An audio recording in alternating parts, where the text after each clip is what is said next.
What's up, guys? Welcome back to the channel. We are going over some Battlefield 6 leaks today. Definitely tune in. Stay till the end. We're going over a lot of stuff. You know what to do if you like this channel, and you know what to do if you like this video.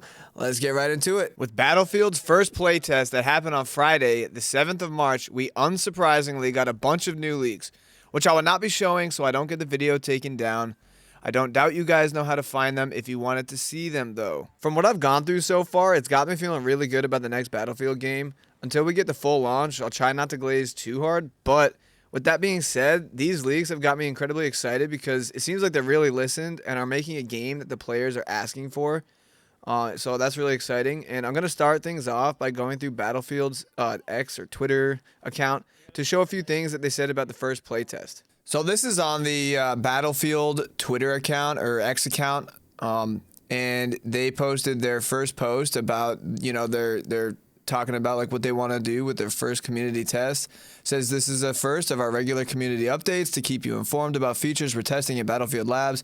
Today we'll focus on elements of gunplay and movement. So right here it says, we've continually evolved our gunplay and movement mechanics throughout the Battlefield series. Now within Battlefield Labs, we're focusing on refining the best elements from past titles, modernizing them, and validating if they feel fun and rewarding and have the right balance between intuitive control and dynamic combat.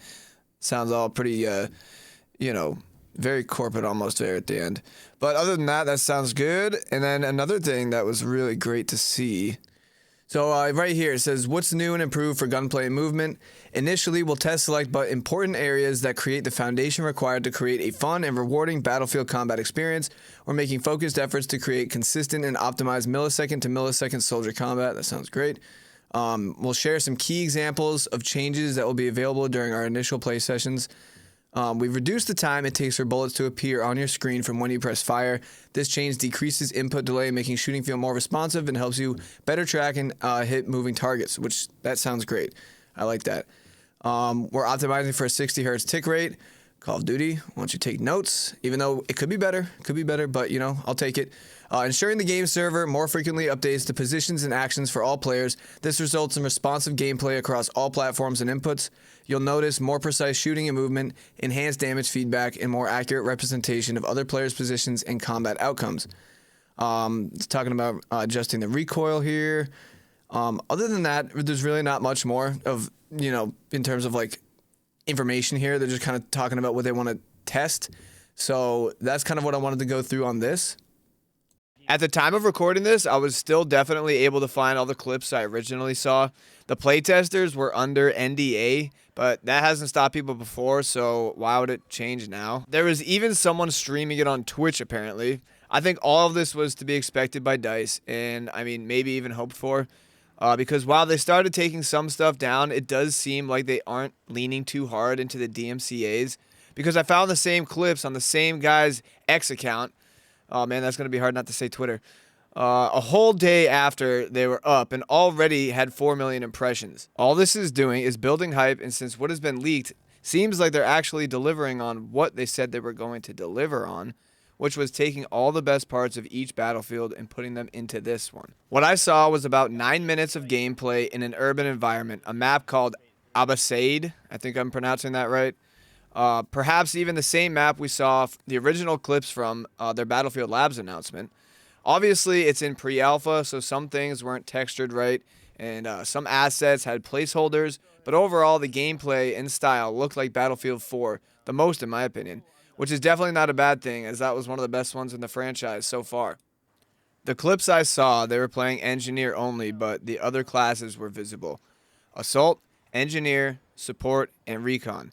It seems like each class will have 2 gadgets, as they've done away with the Specialist system. The pacing of the gameplay seemed a little slower, and more what you'd expect out of a Battlefield title, and more focused on realism and intense gunfights. I really think, based on what I've seen so far, we might have a juicer on our hands, honestly. I mean, it looks pretty good from what I've seen. And I really think that that Battlefield is going back to kind of like what the community wants, which is, what we've been asking for a while, to just kind of be heard, and doing away with all the things we didn't like about 2042. Even though, I mean, honestly, I didn't really mind 2042, but I do know that so many people had a lot of complaints about it. And it really does seem like they are going to take all the best parts from all the best games and put them into this game. I mean, that's kind of like what I'm seeing so far. So we'll see how it goes when the actual game launches. And maybe I won't have to wait if they, just send me that crispy invite. Just send me one, man. Come on, Dice. I'm looking at you. Also, in the leaks, I saw a tank driving through a building, and the building started collapsing, which is a great sign that full destruction is back, but I didn't see any buildings fully collapse. So we'll see how that goes when the game launches. And while we're talking about the tank, I saw a tank get blown up, and like the animation was so sick. The tank's whole like cannon mount like shot up into the sky, and it was just like a really incredible animation. And it was really great to see that they're actually trying to like do some new stuff, maybe some new animations, and we'll see kind of like how they're trying to evolve that type of stuff. Like I think it would be a little boring if they didn't try to do anything new and they just kind of picked apart old games and didn't really innovate anything. But from what I saw, it did seem like they did mostly where they were just picking from other games. But like I said, with that animation, it does seem like they're trying to do some new stuff because I don't remember ever seeing that really in any other Battlefield game.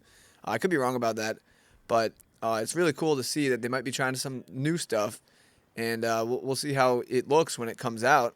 But that was pretty an exciting sign for some new stuff to be added to the game. In terms of innovation too, I read that they aren't supporting the old gen hardware.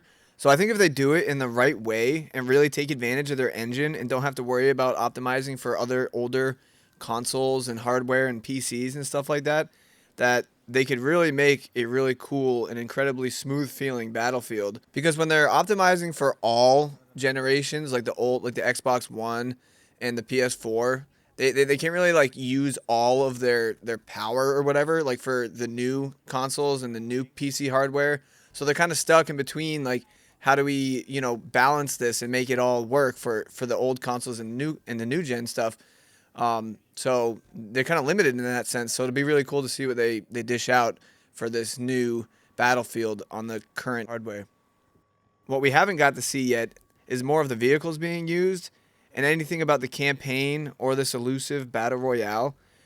So I can't wait to get more information on that, and I will definitely be bringing that information when I find it. So those things remain to be seen for now. But from what I've seen so far, I think it's really great looking. I'm not trying to glaze too hard. Like I said, I won't glaze too hard. But from what we've seen so far, they've done a good job. And it seems like they are listening. And it seems like they're really driven to kind of get all the player feedback and all that stuff and just make a game that we all want, which is so refreshing to see.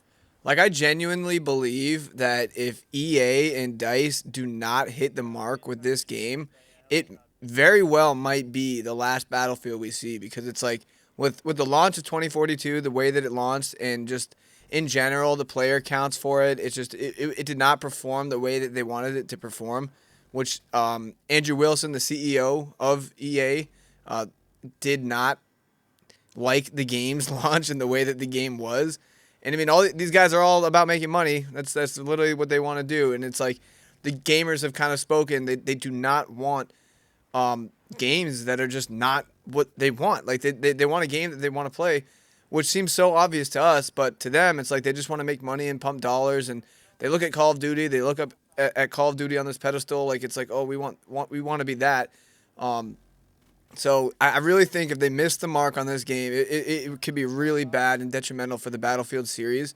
So I think maybe we might get a game that we actually want this time. And I don't doubt that there'll be microtransactions. I don't doubt that there'll be like a battle pass, because that's just kind of the model these days.